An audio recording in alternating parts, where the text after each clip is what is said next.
Hey there everybody. So today I thought that I would do a video about my top 5 favorite plants that I got in 2020.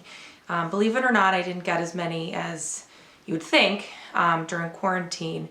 There was a time that I didn't buy any at all, but I've kind of made up for that with a lot of online purchases. But I bought a lot of plants of the same varieties, a lot of Hoyas, but I did get some other ones, and I kind of narrowed my top 5 down just from the ones that I purchased this year. So, and some of these you may have seen before, but here we go. So this first one, I think maybe I've shown you before, but this is a Peperomia Ruby Cascade. And the reason why this one is on my top 5 best plants of 2020 list is just, look at how it's taken off. So, this is a Peperomia. The care is really easy. You don't want to overwater it. You want to let it dry out in between waterings. This one I have in a east-facing window, right near the window, and I think it actually might be getting a little bit too much sun. Some of the leaves that are closest to the window are a little orange and faded. So this one has really easy care, and it's just like, I don't know, I just feel like it's kind of a stunner. I really like trailing plants anyways. This one does have little flowers, that look like these little, they don't really look like flowers, but they technically are. That means that the plant is really happy. But this one, it's just always putting out new growth. I've taken a lot of cuttings from it. I really like how the color changes, where it's green on the front and red on the back. But just the way that this one is hanging in front of the window, I really like its shape, how it trails, and I really like the color of it too. So I don't remember where I got this one. I'm pretty sure I bought it online, but after that I did see another plant, not as healthy, but I did see one at Home Depot. So I don't think that they're that hard to come across. And I really like Peperomias just because their care is so easy. And so this is probably my favorite Peperomia that I purchased this year. So again, this is the Peperomia Ruby Cascade. Look at that. So on to number 2, and these aren't really in necessarily any order, but so this one is a Hoya Linearis, and for some reason I thought that this plant was a lot more difficult to care for than it is. I think that I may have had this or maybe a Retusa back in the beginning of all of my plant obsessions, but this one I found at a little plant shop. There was this one, which is a smaller size, and then a huge one for double the price. So, even though I really wanted the really big one, I chose this one, but it's doing really well. So this is one that I do have under my grow lights right now. I'm thinking about putting it in, this is just in the nursery pot that it came in. I'm thinking about putting it in a little hanging container in front of my south-facing window. But from what I understand, this plant does like a little bit more light, and in terms of how it is compared to other Hoyas, it can tolerate a little bit more water. I know some people mist theirs. I usually don't, although with all of my Hoyas I've been misting with orchid spray about once a week, but that's more for feeding than for moisture purposes. This one has not put out any peduncles yet. I think I bought it in August. But since then it's put out a lot of new growth. I've taken cuttings from this one, and even though it looks kind of delicate, it doesn't seem to be. I don't think I've dropped any leaves or anything like that. So I really like how these look when they start to flower and when they really get trailing. This one I think would look really cool in like a head planter because it does kind of look like hair. So this one, and the price tag was on it. It was $30, which I think is a pretty good price. But I was really happy with this purchase, and even more surprised that it's not difficult at all to care for. So this is the Hoya Linearis. So now I couldn't decide between 2 philodendrons, so I brought them both. So one is a very special one. So this is a Philodendron Melanochrysum.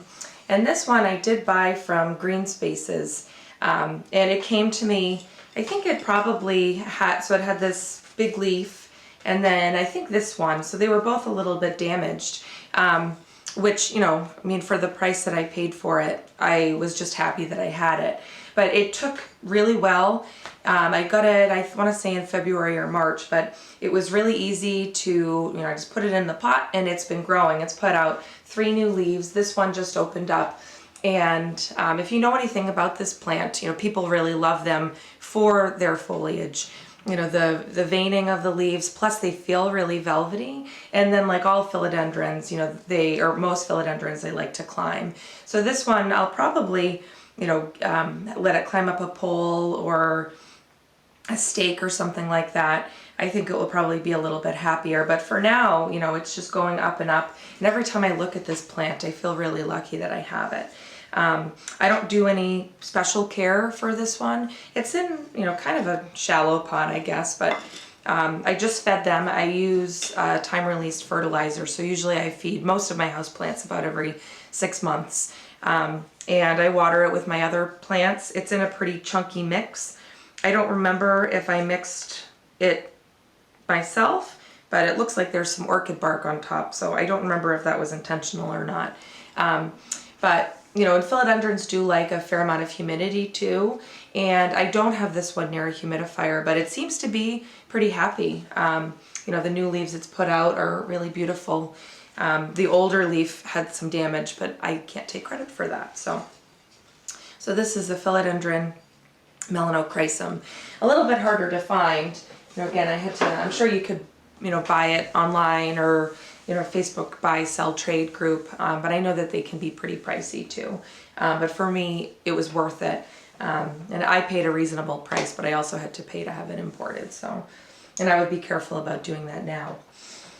So my next philodendron is this Philodendron Brandy, Brantianum.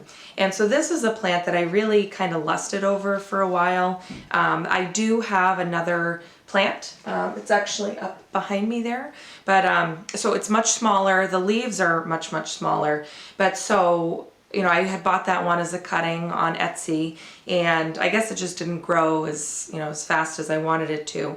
So I saw this one on Steve's Leaves, and it was a little bit pricey, but I had to have it because I had been looking at them, and I really love the color of these leaves. It is a philodendron, which I usually really love anyways.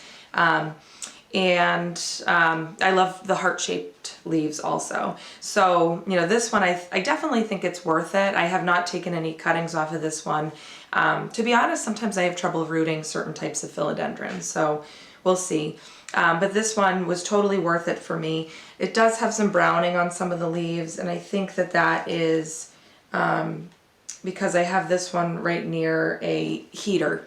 So it is right above a humidifier, but it may just not be, I might not be finding the right balance. So I might need to find a new home for this one, but overall it looks pretty happy. It's put out some new leaves, and it's just really pretty to look at. Plus I got this cool little pot for it too. So now my last plant is sort of more all types of these plants. But this year I really kind of fell in love with begonias. So I don't know what kind this is. I'm pretty sure I bought this at a local nursery. And they have a really nice selection of begonias, but I couldn't tell you what variety it is.